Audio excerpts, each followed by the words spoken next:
Hello student, so welcome back to my channel Riya study strong. और आज हम करने वाले हैं हमारे क्लास 11th का चैप्टर 1 जो कि है the portrait of a lady. और हम इसका करेंगे वन शॉर्ट रिवीजन और बहुत ही क्विक रिवीजन करेंगे हम। ठीक है, जल्दी जल्दी से इस चैप्टर का पूरा रिवीजन कर लेते हैं और आपको इस पूरी वीडियो में मैं आपको बिल्कुल इजी तरीके से ये चैप्टर समझाऊंगी। ओके, मतलब वन शॉट रिवीजन है, इससे बाहर आपको कुछ नहीं पढ़ना पड़ेगा, बस ध्यान लगा लो इस वीडियो पे। ओके, तो इसका ऑथर है Khushwant Singh. Story in short, the chapter is a beautiful description of the author's grand mother and their relationship. मतलब इस चैप्टर में बताया गया है हमें ऑथर्स यानी इस चैप्टर का लेखक जिसने इस चैप्टर लिखा है उसकी और उसकी दादी के रिलेशनशिप के बारे में।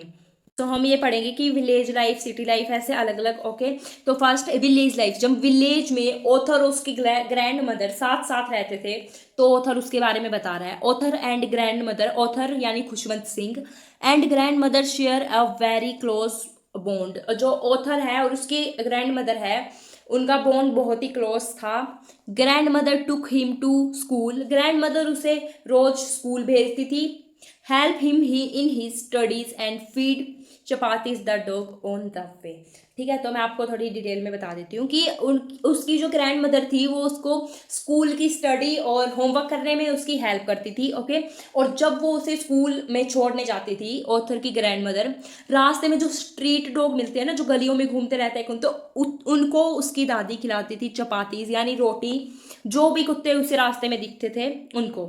उसके बाद बताया हमें city life. Okay, after coming to the city, city में आने के बाद जब ऑथर और उसकी ग्रैंड मदर सिटी में आए, the author started going to an English school, author ने इंग्लिश स्कूल में जाना स्टार्ट कर दिया। Grandmother did not agree with his modern education, जो उसकी ग्रैंड मदर थी वो नहीं चाहती थी या वो एग्री नहीं थी कि वो मॉडर्न स्कूल में जाए यानी इंग्लिश स्कूल में जाके वहां पे पढ़ाई करे। The distance between their increase, मतलब उन दोनों में डिस्टेंस बन गया। तब देखो वो गांव में रहती थी, उसकी दादी उसके साथ सोती थी, उसको सुबह स्कूल के लिए तैयार करती थी, उसके होमवर्क में भी हेल्प करती थी। लेकिन सिटी में आने के बाद वो जाने लगा एक मॉडर्न स्कूल में और दादी को बिल्कुल पसंद नहीं था। देखो वो दादी हिंदी मीडियम में जब वो पढ़ रहा था, हिंदी मीडियम के स्कूल में, तब उसकी दादी उसकी होमवर्क में हेल्प कर देती थी। लेकिन जब वो इंग्लिश स्कूल में गया तब उसकी दादी उसकी हेल्प नहीं करती थी। ओके, मतलब उनको अलग अलग रहने लगे, वो दूर दूर, उनमें डिस्टेंस आ गया। उसके बाद यूनिवर्सिटी लाइफ, यानी जब ऑथर यूनिवर्सिटी में जाने लगा तब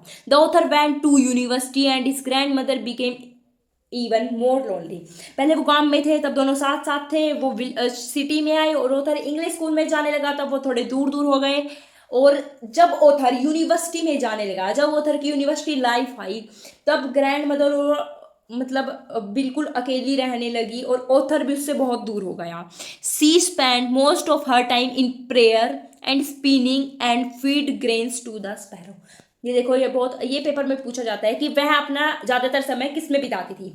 यहाँ पे लिखा है she spend most of her time, यानी वो अपना ज्यादातर time prayer and spinning, spinning यानी वो चरखा होता है, जैसे यहाँ पे आपको दिख रहा होगा, स्पिनिंग यानी चरखे को चलाना, तो spinning and feed grains to the sparrow, और जो चिड़िया यानी स्पैरो होती थी उनको खाना खिलाने में अपना मोस्ट टाइम वो यूज करती थी। यूनिवर्सिटी के बाद जो ऑथर है वो एब्रोड में चला गया था। Grandmother's death, before the author went abroad his grandmother said goodbye to him warmly. जब वो ऑथर एब्रोड जाने वाला था, तब उसकी ग्रैंड मदर ने उसे अच्छे से गुड बाय बोला। After her death, grandmother की डेथ के बाद 100 of sparrows came to the house and sat quietly in respect for her.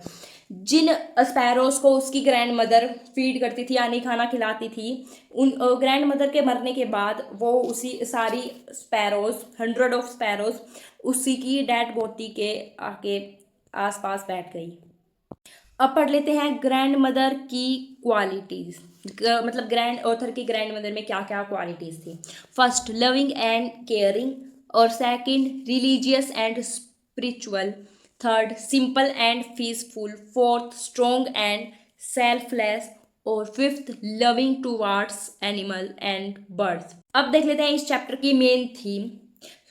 First है love and affection, second family bond, changing relationship, और old versus modern values, lone lines, acceptance. About the title, यानी इस chapter का नाम the portrait of lady क्यों रखा? The portrait of lady is the author's word picture of his grandmother. Through his memories and feelings he create a life like portrait of a noble and loving lady. क्योंकि जो इस chapter का author है उसने word picture create करी थी अपनी grand mother की. वर्ड पिक्चर यानी शब्द चित्रण. अब देख लेते हैं इस चैप्टर के इम्पोर्टेंट की वर्ड्स. तो वो है grand mother, village, city, prayer, spinning, sparrows, changing relationship, love, separation यानी ए लगाओ. देखो इसकी ये कीवर्ड्स आपको क्वेश्चंस आंसर में काम आएंगे, ठीक है, जब आप क्वेश्चंस के आंसर लिखोगे तब. तो इसमें क्या है, सबसे पहले विलेज, उसके बाद सिटी, फिर वो अपना most of the time prayer, spinning और स्पैरोज के साथ बिताने लगे. उसके बाद चेंजिंग रिलेशनशिप हो गया उनका ऑथर और उसकी ग्रैंड मदर का, और लास्ट में हो गया सेपरेशन. ओके, अब हमने वो शॉर्ट स्टोरी या समरी वो हमने पढ़ ली है. अब हम पढ़ लेते हैं द पोर्ट्रेट ऑफ लेडी के ही 5 most important questions. First question है describe the grandmother's physical appearance. Answer, the grandmother was an old, short and fat woman. She was always dressed in white clothes and carried a rosary in her hand. She looked very peaceful and religious. ठीक है, grand mother बूढ़ी, छोटी और मोटी women थी. वो हमेशा white sari dressed करती थी, हमेशा वाइट साड़ी पहनती थी और अपने हाथ में एक रुद्राक्ष की माला भी रखी थी. और शी लुक वो बहुत ही शांत दिखती थी और रिलीजियस दिखती थी. अब सेकंड क्वेश्चन, वो was the grand mother unhappy with the author's city education. She disliked the author's city education because he was taught English, science and music instead of religious teachings. She could no longer have help with his study. Because उसको ना पता है उसको English school क्यों अच्छा नहीं लगा, क्योंकि वहाँ पे उधर पढ़ता था इंग्लिश, साइंस, म्यूजिक और मतलब ये कुछ ऐसे धर्म वगैरह के बारे में नहीं पढ़ता था. ठीक है, इसलिए ही ग्रैंड मदर ने उसकी हेल्प नहीं की स्टडीज़ में. वो उसकी हेल्प मतलब ज़्यादा लंबे समय तक नहीं कर पाई. जब तक वो विलेज वाले स्कूल में जाता था, गांव वाले स्कूल में, तब उसकी हेल्प पूरी करती थी उसकी दादी. लेकिन इंग्लिश स्कूल में, इंग्लिश, साइंस, मैथ में उसकी दादी उसकी हेल्प नहीं कर पाती थी. थर्ड क्वेश्चन आ गया, how did the grand mother spend her time in the city. Okay, और ये थर्ड क्वेश्चन बहुत ज़्यादा इम्पोर्टेंट है. इम्पोर्टेंट तो सारे ही हैं पर ये थर्ड है, मतलब इसको आप अच्छे से याद कर लेना. She spend most of her time praying, spinning the wheel and feeding sparrows. This activity became an important part of her daily life. वो अपना most of the time prayer में बिताती थी, स्पिनिंग ऑफ द व्हील को घुमाने में, ये देखो ऐसा होता है चरखा, इसको घुमाने में, और फीडिंग स्पैरोज को फीड यानी खाना खिलाने में, इसमें वो अपना मोस्ट ऑफ द टाइम बिताती थी इन एक्टिविटीज़ में. और अब वो एक्टिविटी इसकी डेली लाइफ का इम्पोर्टेंट पार्ट बन चुकी थी. Fourth question, what happened when the grandmother died. After her death hundred of sparrows gathered around her body. वो मरने के बाद 100 ऑफ स्पैरोज मतलब लगभग सैकड़ों चिड़िया उसकी जो वो थी बॉडी थी, उसकी डेड बॉडी, उसके आसपास बहुत सारी चिड़िया 100 ऑफ स्पैरोज इकट्ठा हो गई. They did not eat the bread crumbs. मतलब ऑथर के घर वालों ने उनको ब्रेड क्रम्स दिए, ब्रेड दिखाने के लिए, लेकिन उन्होंने वो नहीं खाई. Their silent presence showed their affection and respect. ये दिखाता है कि वो चिड़िया उससे कितना अटैच हो चुकी थी उनकी ग्रैंड मदर से और उसकी कितनी रिस्पेक्ट करती थी. फिफ्थ क्वेश्चन है, what is the main theme of the chapter. The chapter shows the deep bond between the author and his grandmother. It also shows how relationship change with time and circumstances, while love and affection remain strong. ठीक है, इस chapter का theme क्या है? इस chapter में हमें बताया कि कैसे वो जो डीप बॉन्ड था दोनों का, वो कैसे एक मतलब रिलेशनशिप कैसे उनका चेंज हो गया टाइम के साथ, कैसे वो अलग अलग हो गए। पहले वो दोनों साथ साथ रहते थे, ठीक है, ग्रैंड मदर उसकी बहुत हेल्प करती थी, लेकिन बाद में ऐसा नहीं होता था।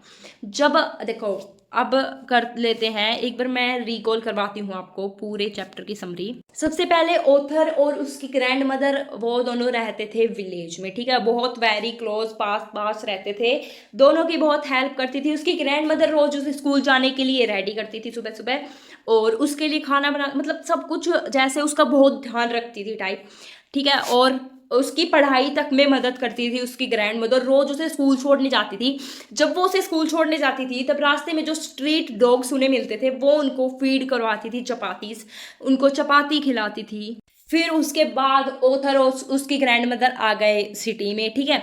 फिर ओथर ने जाना स्टार्ट कर दिया एक इंग्लिश स्कूल में, तो ग्रैंड मदर नहीं चाहती थी कि वो इंग्लिश स्कूल में जाए, मतलब उसे पसंद नहीं आया, वो एग्री नहीं थी वो इंग्लिश स्कूल में जा रहा है इससे। तो इस वजह से भी ग्रैंड मदर और ऑथर में बहुत ज़्यादा डिस्टेंस आ गया था उन दोनों के बीच। फिर उसके बाद जब ऑथर यूनिवर्सिटी में जाने लगा तब तो मतलब ग्रैंड, जैसे इंग्लिश स्कूल में जाता था और थोड़ी देर ग्रैंड मदर के पास बैठ लेता था, लेकिन जब वो यूनिवर्सिटी में जाने लगा तब तो बिल्कुल ही अलग हो गए। तब ग्रैंड मदर अपना पूरा वो पूरे टाइम अकेली रहती थी, ठीक है, वो अपना टाइम किस में यूज़ करती थी, किस में बिताती थी, वो she spend most of her time in prayer and spinning, चरखा घुमाने में और चिड़िया को खाना खिलाने में और प्रेयर में ही बिताती थी। और जब वो ऑथर एब्रोड में गया, ठीक है, तो वो उसकी ग्रैंड मदर उसे छोड़ने गई थी, और मतलब जब वो जा रहा था उसकी ग्रैंड मदर ने उसे अच्छे से गुड बाय वगैरह किया, लेकिन जब वो एब्रोड से वापस आया तब भी उसकी ग्रैंड मदर उसे देख के खुश थी। लेकिन नेक्स्ट मॉर्निंग, अगले दिन, शी फील इल, उसे फील हुआ कि मतलब वो बीमार हो गई थी और थोड़ी देर में वो मर गई थी। तो ऑथर को लगा कि वो मेरे एब्रोड से आने का ही वेट कर रही थी, ठीक है। तो ये हमने रिकॉल भी कर लिया है, बस यही है इस चैप्टर में, इससे बाहर कुछ नहीं आएगा आपके एग्जाम में। ये चैप्टर हमारा पूरा हो गया है, ठीक है। आई होप आप लोगों को समझ में आया होगा। अगर समझ में आया, अगर वीडियो पसंद आई हो तो वीडियो को लाइक करें, चैनल को सब्सक्राइब करना ना भूलें और अपने दोस्तों के साथ शेयर भी कर दें, ठीक है। So thank you so much for watching. मिलते हैं एक नेक्स्ट वीडियो में, तब तक के लिए बाय बाय।